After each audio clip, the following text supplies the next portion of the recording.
SCTV now begins its programming day. Starring John Candy, Joe Flaherty, Eugene Levy, Andrea Martin, Catherine O'Hara, Harold Ramis, and Dave Thomas. With special guest stars, Sir John Gielgud and Sir Ralph Richardson. If happy little bluebirds fly beyond the rainbow, why oh why can't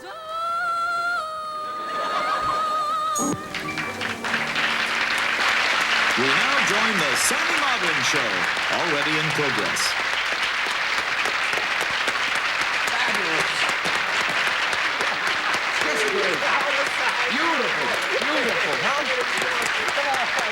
Beautiful. I'll tell you something, ladies and gentlemen.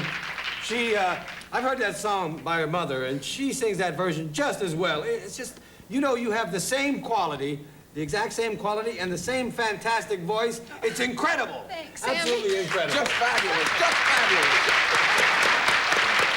At the same time, I really would like to be known for myself.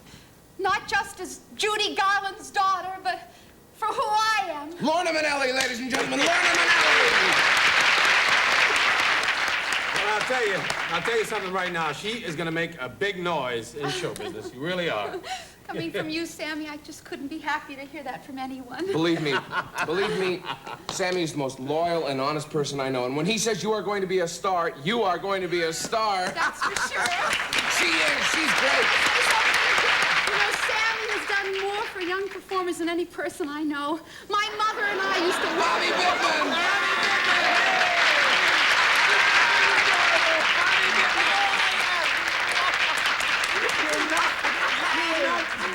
Oh, what are you doing here? I was just across the hall. I was taping a special. Thought I'd come in here and spread a little sunshine. Can I say something? I was in the hall before the show, and I heard one of the numbers you were doing for your special.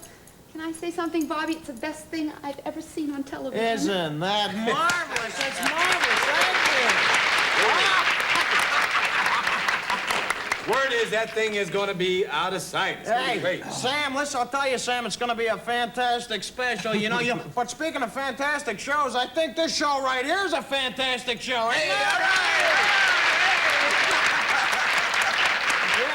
Well, I'll tell you, to be quite honest now, it's only great, it's only fantastic because I have fantastic guests on the show. Yeah. Look at Mr. Humble over here. Come on now. He's the best. Let me just wait. Can I say something right here? You know, I have never, speaking quite honest, I have never seen this man on a stage or in a studio in front of an audience when he's not giving his all, when he's not sweating, when this man gives 110% all the time. I love you, Sammy Marlin. I really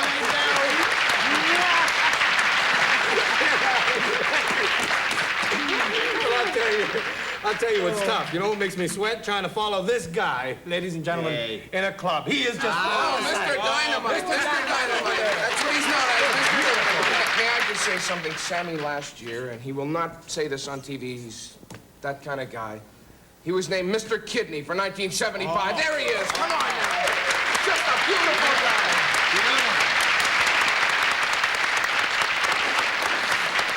Thank you, man. Thank you. Thank you very much. Okay. Now it gives me great pleasure to introduce Miss Trish Nutley.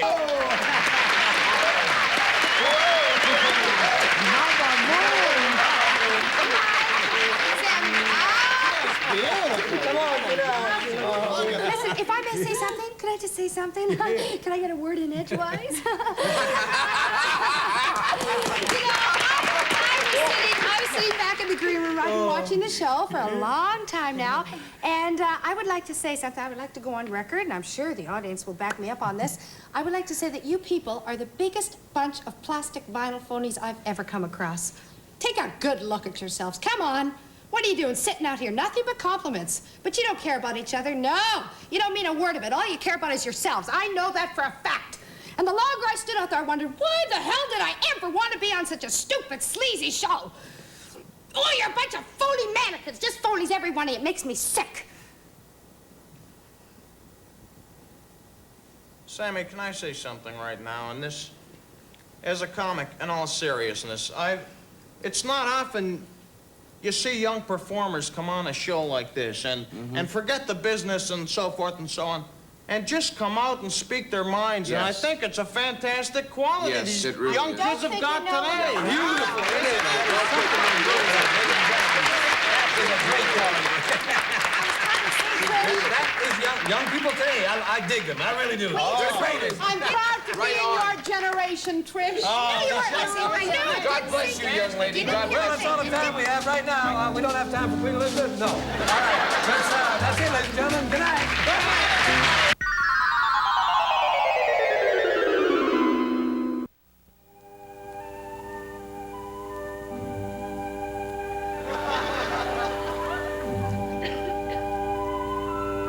Good morning and welcome to Sunrise Semester.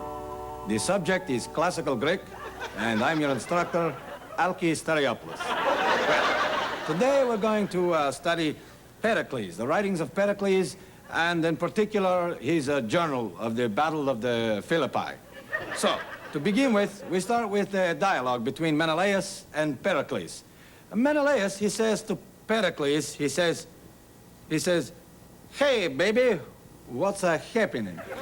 To which Pericles replies, "Good to see you, my friend. What'll it be?" Menelaus then says, "I'll have a roast beef on a Kaiser to go." To which Pericles replies, "One roast beef on a Kaiser." Then Menelaus says, "You'd better make that on toast." To which Pericles exclaims triumphantly, "Toast that Kaiser!"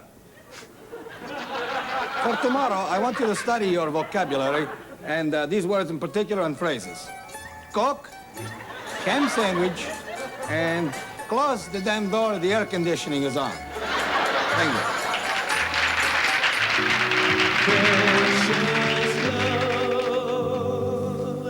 You held my life within your hands, created everything I am. Ooh, rope around the ankles. Hey, Fred Astaire, come on with me.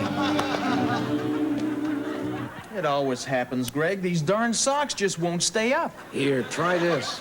Spray on? Yeah. How does it work? Simple. Spread right on your feet. It comes in 4 great colors. Chocolate chip, vanilla, lime green, and argyle. Say, even real socks don't cling that close. Why don't you try it? Spray on really works. Neat socks, Bill. How's it going, Fred Astaire? Couldn't be better, thanks to Spray On. And for those extra formal occasions, new spray-on gloves. Spray-on from the oven cleaning people. These 4 people will match wits with the greatest minds the world has ever known as they start their climb towards the top of the $211,000 triangle. I'm Bill Monty, and now let's meet today's contestants. We have Miss Brenda O'Donnell and her celebrity partner, lovely country and western singer, Miss Kate Sarah. Okay, and we have Tommy No Form over here and his celebrity partner, funny man Bobby Bittman. Hey, how are you? Hi, Bobby. How are you? Okay, we're going to let the girls start things off. Brenda and Kay, will you please select from our categories on the triangle? You see it up there. Go ahead. I think, therefore I am. Okay, Brenda, we've given you the answers. Now, you have to make up the questions for Kay. You've got 30 seconds to get all 5. Ready and go! He described the natural ascension of quality to an abstracted idea of pure essence. Right. He divided truth into ethical, physical, and metaphysical. Right. He put up mutually exclusive ethical ideas with the emphasis on either or when... Soren Kierkegaard. Right. His beliefs revolved around a system of developing absolute... GW-A.I. Right. He thought the world was simply an idea organized and directed by the will. Hey, good work, Brenda. With 5 points to a crack at the big money on the $211,000 triangle. Now let's go over to our opponents. Are you set? Yeah, okay. All right, with 30 seconds and 5 Do I questions. get to pick a category? Yes, you do. Indeed, you do. Pick a category up there. Okay, let's see. Geez, I don't know. How about it's a grand night for singing? That's opera. Oh, I didn't know that. Bobby, you're going to be making up the clues. You have the answers in front of you on your monitor. Are you set? All set? All right, 30 seconds for 5. Get ready and go! This must be an Italian law firm. Italian law firm. Italian. Next one. Come on. Clue. Caruso's favorite bars in Rome. Caruso's favorite bars in Rome. Sorry, You moron. Hey, like Napa, just a comment. Come on. Hey. Oh, I can hardly pronounce this one. Rhymes with Rosie and Fruity. Rosie and Fruity. Sorry, boys, no points on that round either. Brenda, that makes you our big winner, and you've got $1,000. Do you want to go now into our bonus round and take a chance with that $1,000 towards a crack at the big money with the $211,000 triangle? You bet, Bill. Well, come on up to the triangle, make a selection here of which of our celebrity guests you're going to be playing with. And you've selected Bobby Bittman.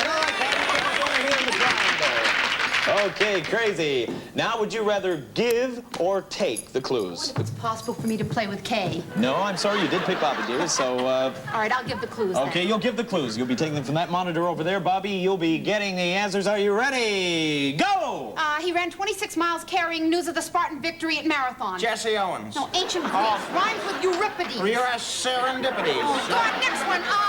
French general who defeated George Washington and captured his diary. I honestly don't know. I don't. Honestly don't know. Take it easy, Next Brenda. one. Go on to the next. The first queen of England. The first queen, the queen. The first... Well, yeah, listen, stay with me. Just don't become, okay? For it was... Just one of those things.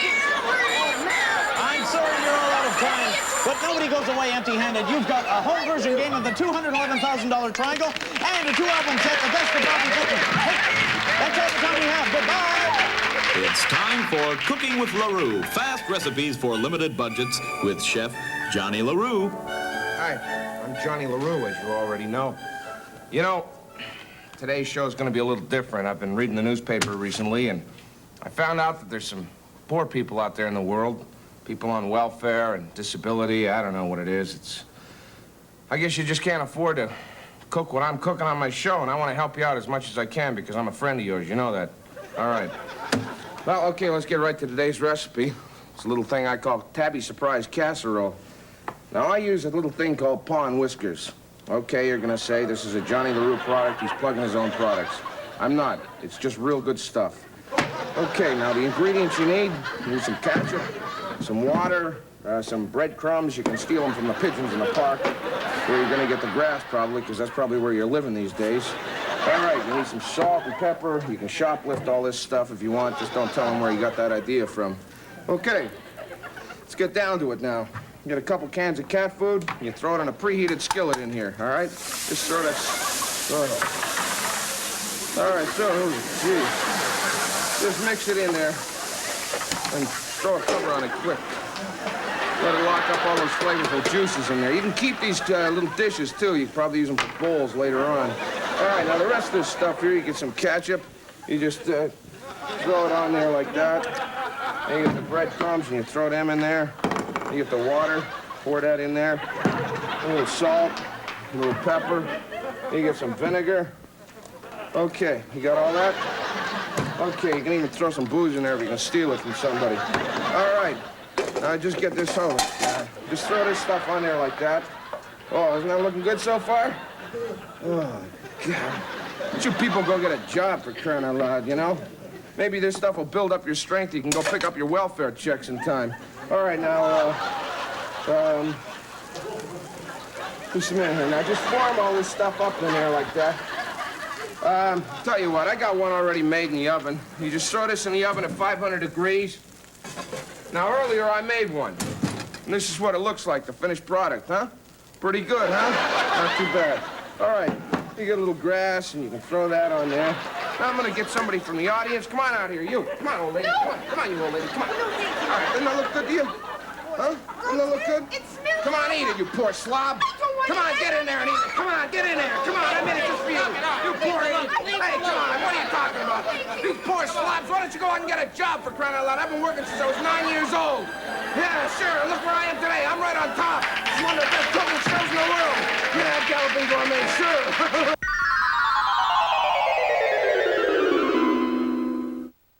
And now, backstage, the continuing drama of the exciting people who make television. Hi, I'm Lorna Minnelli. Would you like me to sing for you now? Sure. Okay. You know my mother was Judy Garland, but I don't want that to influence your decision at all. Because even though she was like the greatest person in the world and everybody really loved her, I don't want to be known for my mother, Judy Garland, but for who I am. Right. So I'd like to sing for you now. Okay. Somewhere over the rainbow. Thank you very much. That was just excellent. Thank I haven't you. heard anybody sing that well since your mother. Oh, really? Really, that was just Do I have a great. chance then? You sure do have a chance. Look, we'll call you, all right? Oh, thanks a lot. Just fabulous. Oh, good. I really felt good about it. Okay. Take care now. Come back. Okay, thank you. All right. You're not really gonna call her, are you? Are you kidding? I promised that part to you. Come here. Tune in tomorrow for another Backstage.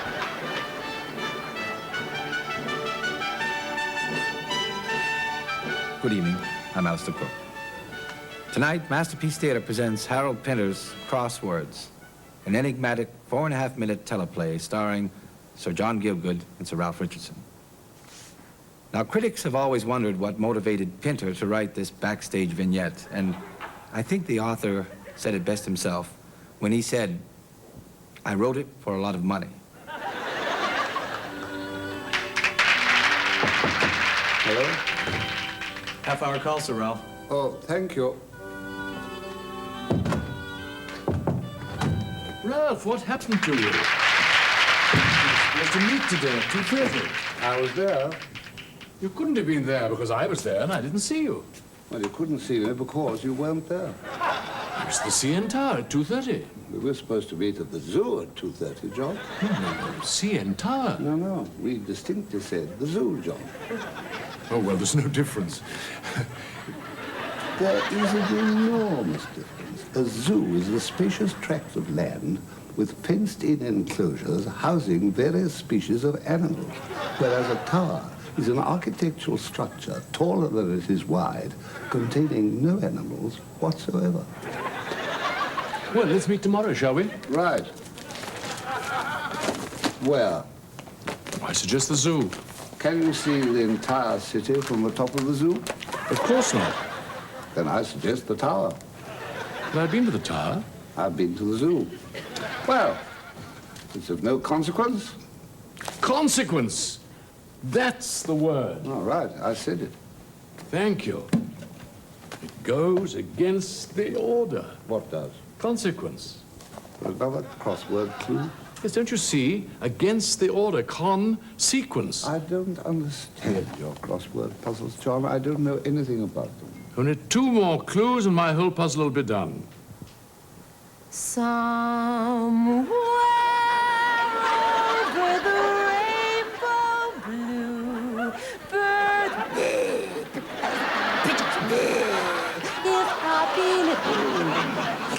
if happy little bluebirds fly, pigeons, kill the pigeons. If happy little bluebirds fly above the rain.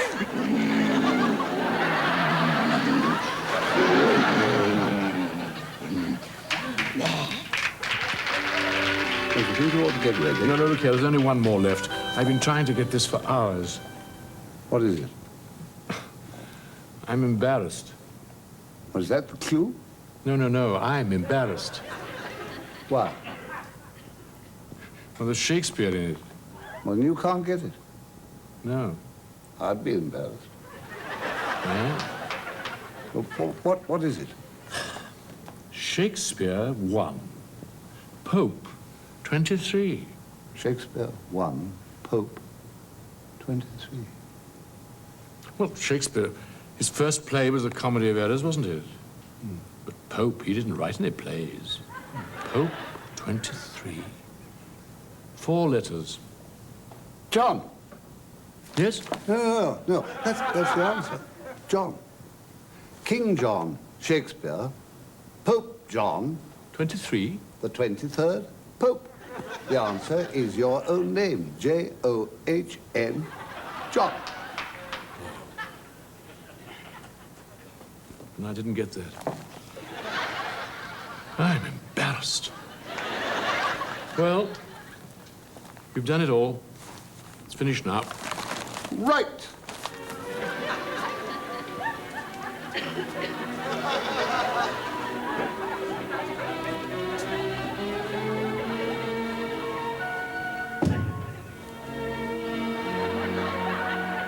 Canst thou tell why one's nose stands in the middle of one's face? No. Why does one's nose stand in the middle of one's face? Why, to keep one's eye on either side's nose, that what man cannot smell out he may spy into. Remember that great joke from Act 1, Scene 5 of King Lear? Hi, I'm Sheldon Patinkin. And I'm Bernard Solons. You know, no one appreciated a good laugh as much as the immortal bard himself. And now we've collected all those laughs and put them together in one big record album, Shakespeare's Greatest Jokes. Remember this knee-slapping delight? He that will have a cake out of the wheat must needs to tarry the grinding. Have I tarried? Aye, thou hast tarried the grinding, but what of the bolting? Ah, have I tarried? Aye, to the bolting, but what of the leavening? Still have I tarried. Aye, the leavening, but here's yet in the word hereafter, the kneading, the making of the cake, and the heating of the oven, and the baking. Nay, thou must stay the cooling too, or you will chance to burn your lips. That's funny stuff. You'll get these and hundreds more. So, send today, and if you do, we'll send to you this volume of footnotes to help you get the jokes you get. Write Shakespeare's Greatest Jokes, Box 1976, Drury Lane, London SW1. You'll laugh the nose right off the middle of your face.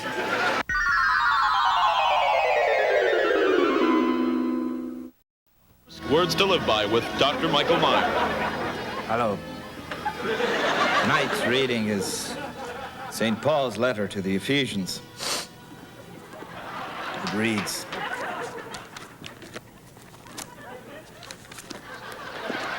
Dear Ephesians, how are you? I am fine. Come on down to Rome sometime. Your old buddy Paul. Perhaps I can sum that up in a different way by quoting you a little of the second book of Caucasians. In the Apocalypse, it's not here. The Caucasians 3, number 1. In the beginning, there was nothing. And the Lord said, let there be light. And there was still nothing. But you could see it. Thank you.